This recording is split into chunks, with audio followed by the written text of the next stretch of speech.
പ്രിയപ്പെട്ട കുട്ടികളെ, എല്ലാവർക്കും കെമിസ്ട്രി ക്ലാസ്സിലേക്ക് സ്വാഗതം.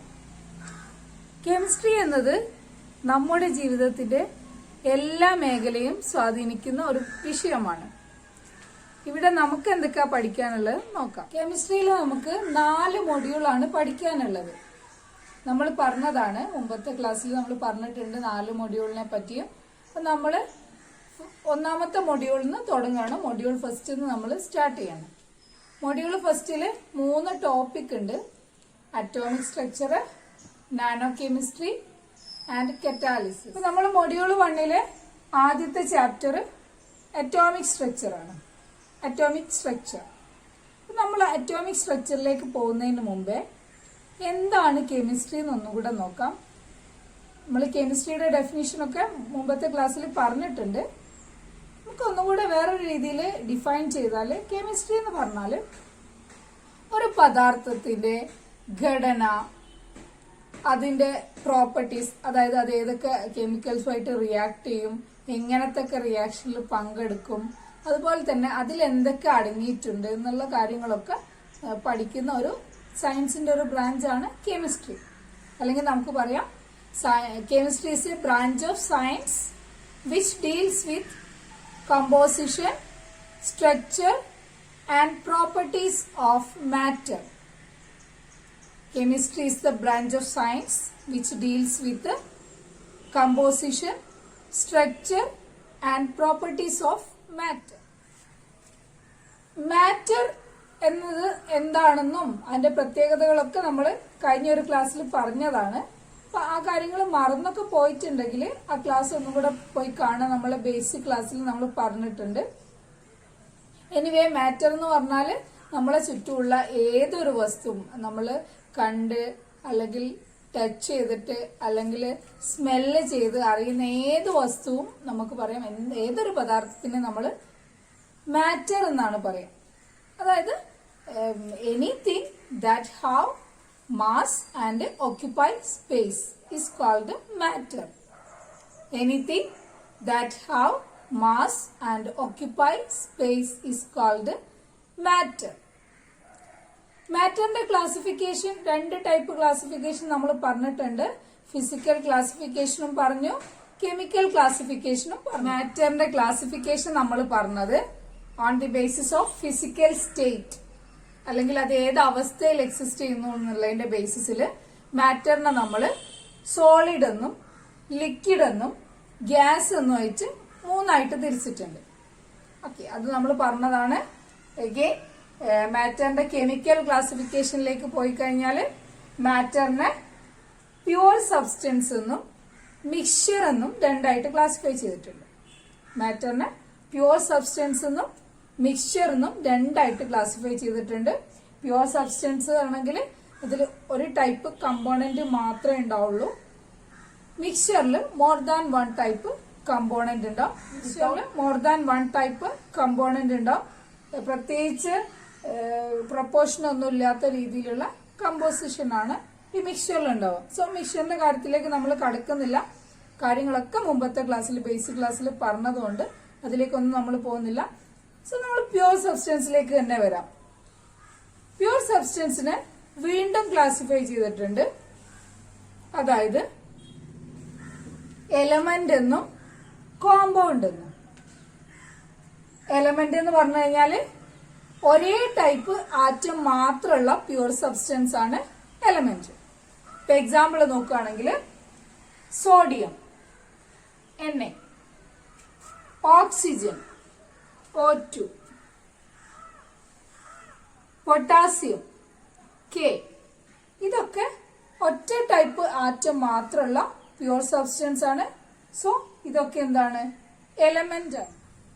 ഇനി കോമ്പൗണ്ട് എന്താന്ന് വെച്ചാൽ മോർ ദാൻ 1 ടൈപ്പ് ആറ്റമുള്ള പ്യുവർ സബ്സ്റ്റൻസ് ആണ് കോമ്പൗണ്ട്. മോർ ദാൻ 1 ടൈപ്പ് ആറ്റമുള്ള, അതായത് എലമെന്റിൽ ഒറ്റ ടൈപ്പ് ആറ്റം മാത്രമേ ഉണ്ടാവുള്ളൂ. പക്ഷെ കോമ്പൗണ്ടിൽ ഒന്നിലധികം ടൈപ്പ് ആറ്റങ്ങൾ ഉണ്ടാവും. ഒന്നിലധികം ടൈപ്പ് ആറ്റങ്ങളുള്ള പ്യുവർ സബ്സ്റ്റൻസ് ആണ് കോമ്പൗണ്ട്. നമുക്ക് എക്സാമ്പിൾ നോക്കാം. Sodium chloride. സോഡിയം ക്ലോറൈഡ് അറിയാലോ, നമ്മളെ കറിയുപ്പ്. അതുപോലെ തന്നെ കാർബൺ ഡൈ ഓക്സൈഡ്, അതിൽ കാർബൺ ഉണ്ട്, ഓക്സിജൻ ഉണ്ട്. ദെൻ H2O, വാട്ടർ അല്ലെ, വാട്ടറിൽ ഹൈഡ്രജനും ഓക്സിജനും ഉണ്ട്. ഇങ്ങനെ more than one type atom ഉള്ള പ്യൂർ സബ്സ്റ്റൻസ് ആണ് compound. Only one, if there is only one type atom then it is called element. Element പറഞ്ഞപ്പോഴും കോമ്പൗണ്ട് പറഞ്ഞപ്പോഴും ഒക്കെ കേട്ടൊരു വാക്കാണ് ആറ്റം അല്ലെ. ആറ്റം എന്നുള്ള ഒരു ടേം നമ്മൾ 8ാം ക്ലാസ് മുതലേ പഠിച്ചു തുടങ്ങിയ ഒരു ടേം ആണ്. ആറ്റം നമ്മൾ പഠിച്ചിരുന്നത് ഒരു എലമെന്റിന്റെ ബേസിക് യൂണിറ്റ് ആണ് ആറ്റം എന്നൊക്കെ നമ്മൾ ചെറിയ ക്ലാസ്സിൽ പഠിച്ചിട്ടുണ്ട് അല്ലെ. അതുപോലെ തന്നെ കോമ്പൗണ്ടിൽ നമ്മൾ നോക്കുകയാണെങ്കിൽ CO2, H2O എന്നൊക്കെ പറയുന്നത് നമ്മൾ മോളിക്യൂൾ എന്ന് വെച്ചിട്ടാണ് പഠിച്ചത് അല്ലെ. അതായത് ആറ്റം എന്നുള്ളതും മോളിക്യൂൾ എന്നുള്ളത്, അല്ലെങ്കിൽ മോളിക്യൂളിന് പകരം ചിലപ്പോൾ തന്മാത്ര എന്നുള്ള വാക്കായിരിക്കും നമുക്ക് ഫെമിലിയർ ആയിട്ടുണ്ടാവുക. എന്തായാലും ആറ്റവും മോളിക്യൂളും നമുക്ക് ചെറിയ ക്ലാസ് മുതലേ അറിയുന്ന ഒരു കാര്യമാണ്. അപ്പൊ ആറ്റം എന്താണ്, മോളിക്യൂൾ എന്താണെന്നുള്ള ഒരു വിഷയത്തിലേക്കാണ് നമ്മൾ പോകുന്നത്. അല്ലെങ്കിൽ നമ്മൾ അറ്റോമിക് സ്ട്രക്ചർ എന്നുള്ള ഒരു ടോപ്പിക് തുടങ്ങുന്നത് ആറ്റത്തിൽ നിന്നാണ്. ആറ്റം എന്നുള്ളത് ആദ്യമായിട്ട് പറഞ്ഞത് നമുക്കറിയാം, ഒരു ആറ്റം തിയറി ഒക്കെ കൊണ്ടുവന്ന ആള് ജോൺ ഡാൾട്ടൺ ആണ്. ഡാൾട്ടന്റെ അറ്റോമിക് തിയറി വളരെ പോപ്പുലർ ആണ്. അപ്പൊ അത് വെച്ചിട്ട് നമുക്ക് ആറ്റത്തിന് കുറെ പ്രത്യേകതകൾ അറിയാം. പക്ഷെ നമ്മളിപ്പോ നോക്കുന്നത് ആറ്റത്തിനെ അപേക്ഷിച്ച് മോളിക്യൂളിന് എന്തൊക്കെ പ്രത്യേകതകളുണ്ട്, അല്ലെങ്കിൽ അത് തമ്മിലുള്ള ഒരു കമ്പാരിസൺ ആണ് നമ്മൾ നോക്കാൻ പോകുന്നത്. അല്ലെങ്കിൽ ആറ്റവും മോളിക്യൂളും തമ്മിലുള്ള വ്യത്യാസങ്ങൾ എന്തൊക്കെയാണെന്നാണ് നമ്മളിവിടെ ഒന്ന് ചെക്ക് ചെയ്യാൻ പോകുന്നത്. ഇവിടെ ആറ്റവും മോളിക്യൂളും തമ്മിലുള്ള ഡിഫറൻസ് നോക്കുമ്പോൾ ആദ്യം നമുക്ക് എക്സാമ്പിൾ എഴുതിക്കൊണ്ട് തുടങ്ങാം. ആറ്റത്തിനും മോളിക്യൂളിനും എക്സാമ്പിൾ വെച്ചിട്ട് നമുക്ക് തുടങ്ങാം. അങ്ങനെ ആകുമ്പോൾ നമുക്ക് കുറച്ചുകൂടെ ഒരു ഈസി. നമ്മൾ എക്സാമ്പിളിലേക്ക് നോക്കിക്കഴിഞ്ഞാൽ ആറ്റത്തിന് എക്സാമ്പിൾ ഓക്സിജൻ ആറ്റം, അതുപോലെ തന്നെ സോഡിയം ആറ്റം, ഹീലിയം ആറ്റം. മോളിക്യൂളിന്റെ എക്സാമ്പിൾസ് വരുന്നത് hydrogen, sodium hydroxide, chlorine gas അല്ലെ. ഇനി ഒരുപാട് എക്സാമ്പിൾസ് ഉണ്ട്. നമ്മൾ എല്ലാം കൂടെ എഴുതാൻ നിന്ന് കഴിഞ്ഞാൽ ബോർഡ് തികയൂല. അതുകൊണ്ടാണ് 3 എക്സാമ്പിൾ വെച്ച് നിർത്തിയത്. സോ ഈ 2 എക്സാമ്പിൾസ് വെച്ചിട്ട് തന്നെ നമുക്ക് ഇതിന്റെ ഡെഫിനിഷൻസിലേക്കും ബാക്കി കാര്യങ്ങളിലേക്കും ഒക്കെ പോവാം. ഈ എക്സാമ്പിൾ വെച്ചിട്ട് നമുക്ക് പറയാം, ഒരു എലമെന്റിന്റെ ഏറ്റവും ചെറിയ പാർട്ടിക്കിൾ ആണ് ആറ്റം എന്ന് പറയാം. ഒരു എലമെന്റിന്റെ ഏറ്റവും ചെറിയ പാർട്ടിക്കിൾ ആണ് ആറ്റം എന്ന് പറയാം. ഇപ്പൊ ഓക്സിജൻ എന്ന എലമെന്റിന്റെ ഏറ്റവും ചെറിയ പാർട്ടിക്കിൾ അല്ലെ ഓക്സിജൻ ആറ്റം. സോഡിയം എന്നുള്ള എലമെന്റിന്റെ ഏറ്റവും ചെറിയ പാർട്ടിക്കിൾ സോഡിയം ആറ്റം. അങ്ങനെ ഒരു എലമെന്റിന്റെ സ്മോളസ്റ്റ് പാർട്ടിക്കിൾ ആണ് ആറ്റം. ഇനി മോളിക്യൂൾ നോക്കുകയാണെങ്കിൽ ഹൈഡ്രജൻ H2 അല്ലെ. H2 എന്ന് പറഞ്ഞാൽ ഒരു എലമെന്റിന്റെ സ്മോൾ പാർട്ടിക്കിൾ ആണ്. NaOH സോഡിയം ഹൈഡ്രോക്സൈഡ്, ഇത് സോഡിയം ഹൈഡ്രോക്സൈഡ് എന്നുള്ള പദാർത്ഥത്തിന്റെ സ്മോളസ്റ്റ് പാർട്ടിക്കിൾ ആണ്. അല്ലെങ്കിൽ സോഡിയം ഹൈഡ്രോക്സൈഡ് എന്നുള്ള കോമ്പൗണ്ടിന്റെ ചെറിയ പാർട്ടിക്കിൾ ആണ്. അതുപോലെ തന്നെ Cl2 ക്ലോറിൻ ഗ്യാസിന്റെ ചെറിയ പാർട്ടിക്കിൾ ആണ്. അതായത് ആറ്റം എന്നത് ഒരു എലമെന്റിന്റെ സ്മോളസ്റ്റ് പാർട്ടിക്കിൾ ആണ്. അതേസമയം മോളിക്യൂൾ എന്നത് ഒരു എലമെന്റിന്റെയോ അല്ലെങ്കിൽ കോമ്പൗണ്ടിന്റെയോ സ്മോളസ്റ്റ് പാർട്ടിക്കിൾ ആണ്. ആറ്റം എലമെന്റിന്റെ സ്മോളസ്റ്റ് പാർട്ടിക്കിൾ ആണ്. Atom is the smallest particle of an element. Molecule is the smallest particle of an element or compound. ഇനി ആറ്റത്തിന്റെ ഒരു പ്രത്യേകത നോക്കുകയാണെങ്കിൽ ചില ആറ്റങ്ങൾ ഒരിക്കലും നമ്മൾ ഒറ്റക്ക് നിന്നിട്ട് കണ്ടിട്ടില്ല. ഇപ്പൊ ഓക്സിജന്റെ കേസ് എടുക്കുകയാണെങ്കിൽ ഓക്സിജൻ ഇങ്ങനെ O ആയിട്ട് എവിടെയും നമ്മൾ കണ്ടിട്ടില്ല അല്ലെ. ഫ്രീ സ്റ്റേറ്റില് O ആയിട്ട് എക്സിസ്റ്റ് ചെയ്യുന്നില്ല. എപ്പോഴും ഫ്രീ സ്റ്റേറ്റ് ആറ്റത്തിൻ്റെത് O2 എന്നുള്ള സ്റ്റേറ്റിലാണ് ഓക്സിജൻ എക്സിസ്റ്റ് ചെയ്യുന്നത്. അതായത് അതിന് ഫ്രീ സ്റ്റേറ്റിൽ എക്സിസ്റ്റ് ചെയ്യാൻ കഴിയില്ല. ഓക്സിജന് ഫ്രീ സ്റ്റേറ്റിൽ എക്സിസ്റ്റൻസ് ഇല്ല. അതിന് ഒറ്റയ്ക്ക് നിൽക്കാൻ പേടിയേറ്റൊന്നും അല്ല, സ്റ്റേബിൾ അല്ല.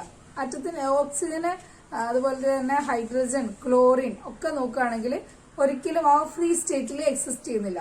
ഹൈഡ്രജൻ ആണെങ്കിൽ H2 ആയിട്ടോ അല്ലെങ്കിൽ വേറെ ഏതെങ്കിലും ആറ്റം HCl അങ്ങനെ ഏതെങ്കിലും ഒരു ആറ്റമായിട്ട് കമ്പൈൻ ചെയ്തിട്ടേ നിൽക്കുള്ളൂ. ഒരാറ്റമായിട്ട് ഒറ്റയ്ക്ക് ഒരിക്കലും ഓക്സിജനോ ഹൈഡ്രജനോ ഒന്നും നിൽക്കൂല. പക്ഷെ ഹീലിയത്തിന്റെ കേസ് അങ്ങനെയല്ല. അതുപോലെ തന്നെ സോഡിയം, ഹീലിയത്തിലേക്ക് നമുക്ക് വരാം. ഹീലിയത്തിന് അങ്ങനെ ആരും വേണമെന്നൊന്നുമില്ല. ഹീലിയം ഫ്രീ സ്റ്റേറ്റിൽ എക്സിസ്റ്റ് ചെയ്യും. അതായത് ചില ആറ്റങ്ങള് ഫ്രീ സ്റ്റേറ്റിൽ എക്സിസ്റ്റ് ചെയ്യില്ല, പക്ഷെ ചില ആറ്റങ്ങള് ഫ്രീ സ്റ്റേറ്റിൽ എക്സിസ്റ്റ് ചെയ്യും.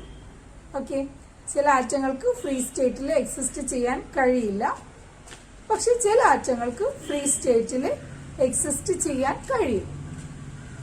ഇനി അതേ കേസ് മോളിക്യൂളിൽ എടുക്കുകയാണെങ്കിൽ എല്ലാ മോളിക്യൂൾസിനും ഫ്രീ സ്റ്റേറ്റിൽ എക്സിസ്റ്റ് ചെയ്യാൻ കഴിയും. മോളിക്യൂൾസ് ഫ്രീ സ്റ്റേറ്റിൽ എക്സിസ്റ്റ് ചെയ്യും.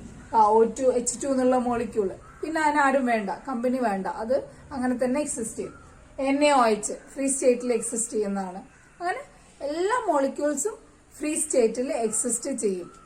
പക്ഷെ ആറ്റത്തിന്റെ കേസാണെങ്കിൽ ചില ആറ്റങ്ങൾ ഫ്രീ സ്റ്റേറ്റിൽ എക്സിസ്റ്റ് ചെയ്യും, ചില ആറ്റങ്ങൾ ഫ്രീ സ്റ്റേറ്റിൽ എക്സിസ്റ്റ് ചെയ്യില്ല. ഇപ്പൊ നമുക്ക് പറയാം, atom may or may not exist in free state. Molecules can exist in free state. Atom may or may not exist in free state. Molecule can exist in free state. Atom may or may not exist in free state. Molecule can exist in free state. നമ്മൾ ഡാൾട്ടന്റെ atom theory തുടങ്ങുന്നത് തന്നെ atom is indivisible എന്ന് പറഞ്ഞുകൊണ്ടാണ്. പക്ഷെ അത് പൂർണ്ണമായിട്ടും ശരിയല്ല. ആറ്റത്തിനെ വിഭജിക്കാൻ പറ്റുന്നൊക്കെ നമ്മൾ പിന്നീട് പഠിച്ചിട്ടുണ്ട് അല്ലെ, ആറ്റത്തിനെ വിഭജിക്കാൻ പറ്റുന്നൊക്കെ. പക്ഷെ ആറ്റത്തിനെ ഒരിക്കലും കെമിക്കൽ മെത്തേഡ് വഴി ഡിവൈഡ് ചെയ്യാൻ കഴിയില്ല, അല്ലെങ്കിൽ കെമിക്കൽ മെത്തേഡ് ഉപയോഗിച്ചിട്ട് ആറ്റത്തിനെ വിഭജിക്കാൻ കഴിയില്ല. ഇപ്പോൾ ഓക്സിജൻ ആറ്റത്തിനെ ഒരു കെമിക്കൽ റിയാക്ഷൻ നടത്തി നമുക്ക് സെപ്പറേറ്റ് ചെയ്യാൻ അല്ലെങ്കിൽ അതിനെ സ്പ്ലിറ്റ് ചെയ്യാൻ കഴിയൂല. പക്ഷെ മോളിക്യൂളിനെ, ഇപ്പൊ കാർബൺ ഡൈ ഓക്സൈഡിലുള്ള കാർബണിനെയും ഓക്സിജനെയും നമുക്ക് ഒരു കെമിക്കൽ റിയാക്ഷൻ നടത്തിയിട്ട് വേർതിരിക്കാൻ പറ്റും. ഓക്കെ, അപ്പൊ ആറ്റത്തിനെ കെമിക്കൽ മെത്തേഡ് വഴി ഡിവൈഡ് ചെയ്യാൻ കഴിയില്ല, പക്ഷെ മോളിക്യൂളിനെ കെമിക്കൽ മെത്തേഡ് വഴി ഡിവൈഡ് ചെയ്യാൻ കഴിയും. Atom is indivisible by chemical means or chemical methods, and molecule can be divided by chemical methods. Okay. Atom is indivisible by chemical means. Molecule can be divided by chemical methods. നമുക്ക് നോക്കാം, നമ്മളൊരു chemical reaction പരിശോധിക്കുകയാണെങ്കിൽ, ഇപ്പോൾ ഉദാഹരണത്തിന് ഒരു chemical reaction നൈട്രജനും ഹൈഡ്രജനും combine ചെയ്തിട്ട് ammonia ഉണ്ടാവുന്ന പ്രോസസ്സ്, അതായത് N2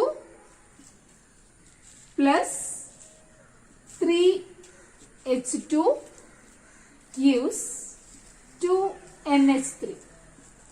N2 plus 3H2 gives 2NH3. ഈ ഒരു റിയാക്ഷനിൽ നൈട്രജൻ മോളിക്യൂളും ഹൈഡ്രജൻ മോളിക്യൂളും കമ്പൈൻ ചെയ്തിട്ട് അമോണിയ മോളിക്യൂൾ ഉണ്ടാകുന്ന പ്രോസസ്സാണ്. അപ്പൊ ഈ പ്രോസസ്സ് നടക്കുന്നത് ഈ ഒറ്റ സ്റ്റെപ്പിൽ മാത്രമല്ല, ഇതിന്റെ ഉള്ളിൽ വീണ്ടും സ്റ്റെപ്പുകളുണ്ട്. അതായത് നൈട്രജൻ മോളിക്യൂള് ആദ്യം സ്പ്ലിറ്റ് ആയിട്ട് നൈട്രജൻ ആറ്റങ്ങളായിട്ട് മാറും. അതേപോലെ തന്നെ ഹൈഡ്രജൻ മോളിക്യൂള് സ്പ്ലിറ്റ് ആയിട്ട് ഹൈഡ്രജൻ ആറ്റങ്ങളായിട്ട് മാറും. ഇങ്ങനെ ഉണ്ടാവുന്ന ആറ്റങ്ങൾ കൂടി ചേർന്നിട്ടാണ് ഈ കെമിക്കൽ റിയാക്ഷൻ നടക്കുന്നത്. അതായത് ഒരു മോളിക്യൂളിന് ഒരിക്കലും ഡയറക്റ്റ് ആയിട്ട് കെമിക്കൽ റിയാക്ഷനിൽ പങ്കെടുക്കാൻ കഴിയില്ല. അതിനെന്ത് വേണം? ആദ്യം അത് ആറ്റമായിട്ട് മാറണം. ആറ്റമായിട്ട് മാറിയിട്ട് മാത്രമേ അതിന് കെമിക്കൽ റിയാക്ഷനിൽ പങ്കെടുക്കാൻ കഴിയുള്ളൂ. That is our point. അതായത് ആറ്റത്തിന് ഡയറക്റ്റ് ആയിട്ട് കെമിക്കൽ റിയാക്ഷനിൽ പങ്കെടുക്കാം, പക്ഷെ മോളിക്യൂളിന് ഡയറക്റ്റ് ആയിട്ട് കെമിക്കൽ റിയാക്ഷനിൽ പങ്കെടുക്കാൻ കഴിയില്ല. മോളിക്യൂളിന് റിയാക്ഷനിൽ പങ്കെടുക്കണമെങ്കിൽ ആദ്യം അത് ആറ്റമായിട്ട് മാറണം. അതിനുശേഷം മാത്രമേ കെമിക്കൽ റിയാക്ഷനിൽ പങ്കെടുക്കാൻ കഴിയുകയുള്ളൂ. Atom can directly participate in chemical reaction. ആറ്റത്തിന് ഡയറക്റ്റ് ആയിട്ട് കെമിക്കൽ റിയാക്ഷനിൽ പാർട്ടിസിപ്പേറ്റ് ചെയ്യാൻ കഴിയും. Molecule cannot participate directly in chemical reaction. മോളിക്യൂളിന് ഡയറക്റ്റ് ആയിട്ട് കെമിക്കൽ റിയാക്ഷനിൽ പങ്കെടുക്കാൻ കഴിയില്ല. Before it have to split into atoms. അല്ലേ, മോളിക്യൂള് കെമിക്കൽ റിയാക്ഷനിൽ പങ്കെടുക്കണമെങ്കിൽ ആദ്യമായിട്ട് സ്പ്ലിറ്റ് ആവണം, എന്നിട്ട് മാത്രമേ റിയാക്ഷനിൽ പങ്കെടുക്കുള്ളൂ. ഓക്കെ, സോ നമ്മൾ അറ്റോമിക് സ്ട്രക്ചറിൽ പറഞ്ഞ കാര്യങ്ങള് മാറ്റർ എന്താണെന്ന് പറഞ്ഞു. മാറ്ററിന്റെ ഫിസിക്കൽ ക്ലാസിഫിക്കേഷൻ, അതായത് സോളിഡ്, ലിക്വിഡ്, ഗ്യാസ് മൂന്നായിട്ട് ക്ലാസിഫൈ ചെയ്തു. ഈ മാറ്ററിന്റെ കെമിക്കൽ ക്ലാസിഫിക്കേഷൻ നമ്മൾ പറഞ്ഞത് പ്യുവർ സബ്സ്റ്റൻസ് എന്നും മിക്സ്ചർ എന്നും രണ്ടായി ക്ലാസിഫൈ ചെയ്തു. ദെൻ അഗെയിൻ പ്യുവർ സബ്സ്റ്റൻസിനെ എലമെന്റ് എന്നും കോമ്പൗണ്ട് എന്നും ക്ലാസിഫൈ ചെയ്തു. ആ ഒരു ക്ലാസിഫിക്കേഷനിൽ നമുക്ക് കിട്ടിയ ടേമാണ് ആറ്റം, മോളിക്യൂൾ. ആറ്റം മോളിക്യൂളും തമ്മിലുള്ള ഡിഫറൻസസ് എന്തൊക്കെയാണെന്നാണ് നമ്മൾ മെയിൻ ആയിട്ട് നോക്കിയത്. ഇപ്പൊ ആറ്റത്തിന് എക്സാമ്പിൾ നമ്മൾ പറഞ്ഞത് oxygen atom, sodium atom, helium atom. മോളിക്യൂളിന്റെ example hydrogen gas, NaOH, Cl2 gas. ഇനി നമ്മൾ അതിന്റെ വ്യത്യാസങ്ങൾ പറഞ്ഞു. Atom is the smallest particle of an element. Molecule is the smallest particle of an element or compound. Atom may or may not exist in free state. Molecule can exist in free state.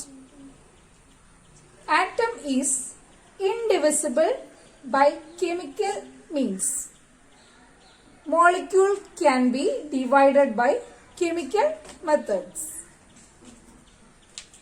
Atom can directly participate into chemical reaction.